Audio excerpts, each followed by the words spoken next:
Okay guys, Veni here again. I'm bringing you another match of the PK Clan TAD tournament. I think it's the second match that I casted so far. This is going to be between Aizamk and Boneng.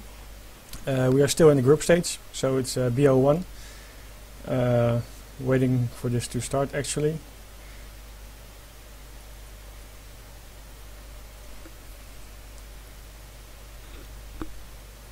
There we go. We have Aizamk here in blue, which is going to be the French civilization, versus Boneng, Iroquois, red. It's a very interesting matchup. As we all know, Iroquois is pretty strong, but on the other hand, French is definitely a very good civilization and one of the best in defending as well. The players, Aizamk is a very good player, often very creative. Different kind of strategies, weird strategies in fact, but a good player overall. And he has a strong opponent, which is Boneng, a very good Japanese player, one of the best I would say. So it's interesting to see how this is going to play out. Iroquois starts on top, so no need for him to take the second trading post. He can just get this one as the first trading post. He won't miss his shipment anyway. Let me bring you some game sounds.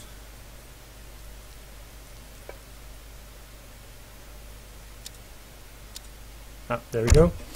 The map seems to be quite fair, I would say. Most important for the French, of course. Boneng has these two herds he can bring to his town center. Of course, they are not bisons, but the pronghorns. Not the best, but okay, still too relatively close. And on the other hand here, Aizamk has this big bison herd, and later on still the other you can herd towards his town center. Keep in mind though that pronghorns, the herd is often smaller, so that means less food in total, but if you herd those animals towards your town center, they run faster, so it's a little bit easier to herd them. We are probably going to see the Iroquois putting on some pressure on the French early on. In my opinion, if the Iroquois doesn't do a little bit of damage, like sieging a house or something like that, or at least putting on some pressure, forcing some villagers off the resources, it will be a very hard match for him, because the French economy is then going to kick in earlier than it actually should. On the other hand, of course, you also have the option for some kind of semi-fortress from the Iroquois, and then going for the forest prowler skirmishers, which are very good. We see both players here scouting a little bit. Aizamk trying to go for the villager treasure here, and he is going to get it. 50 wood for Boneng. Villager treasure, always a nice pickup, especially so early. It's a good boost in your economy. The Iroquois longhouse is positioned over here. It's very standard. It gives him some line of sight. By the way, if some of you are wondering why I still have this old observer map, Aizamk made a new one. We tested it quite a lot, but unfortunately in one or two cases, which is still too much for a tournament situation, it went out of sync. So it had many nice features, like line of sight for players to switch between them. Seeing the resources gathered per player, exact army count, villager count, stuff like that. But maybe for later, if we find the issue. For now, we're just gonna stick to the normal observer maps. Let me see. Both had some coin treasures. 70 for Aizamk, 15 for Boneng, 50. And the early close food one. Okay, there we go. Aizamk started with a market, but he's also going for a fast trading post. It's likely that eventually Iroquois will take a second trading post. If he will do it early, like he might go for it now or later on, that depends on his strategy, how he wants to play. But it's then always good to take a trading post yourself, because you can benefit from the upgrade that Iroquois is probably going to do. As you see here, he's taking the second one. So not only will he benefit from the XP he can get, Aizamk that is, he will also be able to benefit from the additional upgrade and set a trading post to resources, for example, if he really needs. We see a defensive wall here. The herd came from over here all the way, herded to this side,